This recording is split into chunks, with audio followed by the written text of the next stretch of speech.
Now that we have a basic understanding of BonJour's concept of justification involving these four individual steps, let's turn our attention to these standard objections to coherence theory, and then in the final part of the lecture, we'll see how BonJour responds to these objections. Now, BonJour thinks that these objections all find purchase, if they find any purchase at all, in that transition between 2 and 3, the assessment of a theory's overall coherence and its relationship to other theories and their coherence. And so he thinks that this is the point at which all of the objections to coherentism arise and find any purchase, if they find purchase at all. So let's review these objections. The first objection, which I title Coherence is Cheap, is an objection that you hear oftentimes in the philosophy of science, for example. So the idea here is that at any time and for any set of empirical data, many equally coherent but incompatible belief systems or theories exist that can explain or account for that data.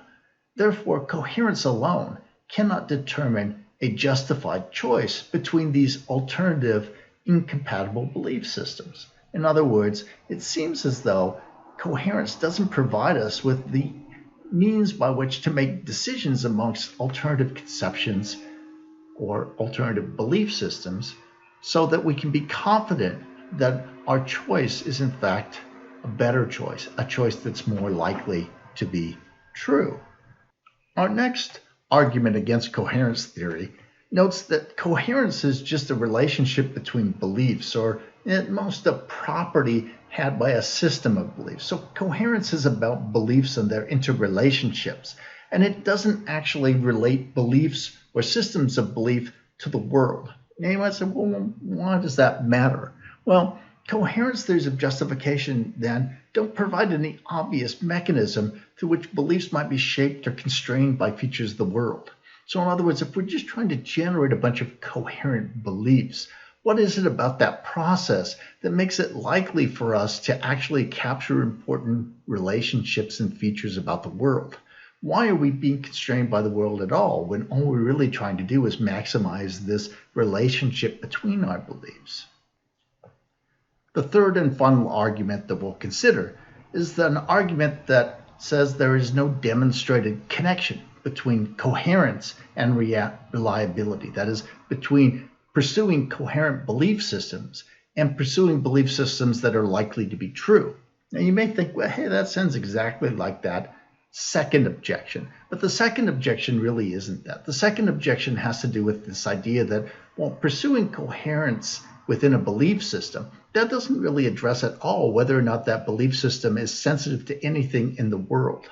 And so we can think of that, for instance, in terms of the magnetotactic bacteria. Now, the magnetotactic bacteria may have a consistent set of beliefs that it forms in relationship to that ferrous compound that's inside its body, right?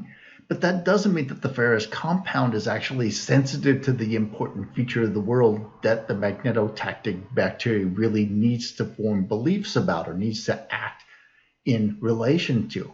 So it's oriented towards the Earth's magnetic field, but what it really needs to be sensitive to is the presence of oxygen in the silt or the water. And so our magnetotactic bacteria there is acting in a way that's perfectly coherent. It's systematically going about doing things the way it's supposed to be doing those things. However, that doesn't mean that it's actually sensitive to the thing in the environment that it would be useful for it to be sensitive to. And similarly, we could have a bunch of coherent beliefs about color, even though we're colorblind.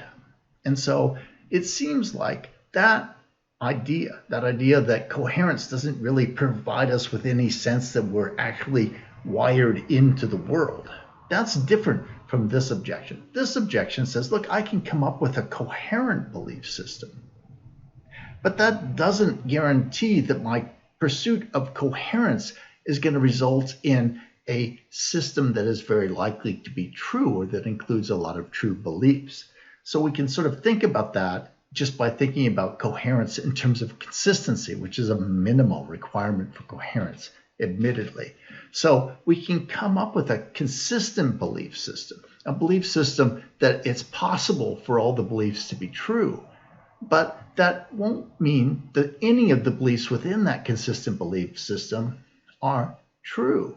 It just means that they're not going to contradict each other. They could all be true at the same time. It doesn't say anything about whether or not they're actually any of them true. And so by pursuing coherence or pursuing consistency, we don't actually pursue the positive property of having the beliefs be true. We merely make a system that is allowed to be true all at the same time. And I think that's the distinction. And so this objection to coherence theory says, look, justification arguably functions within that tripartite definitional theory of justified true belief, of knowledge, to differentiate epistemically praiseworthy beliefs from false or accidentally true beliefs. In other words, justification is that added element that gives us confidence that our belief is the belief that's likely to be true and not the belief that's not likely to be true. So justification has to function to increase the likelihood of a belief's being true given our evidence. And this is precisely what the pursuit of coherence doesn't seem to afford us. In the next lecture module, we'll turn to the final section of our lecture.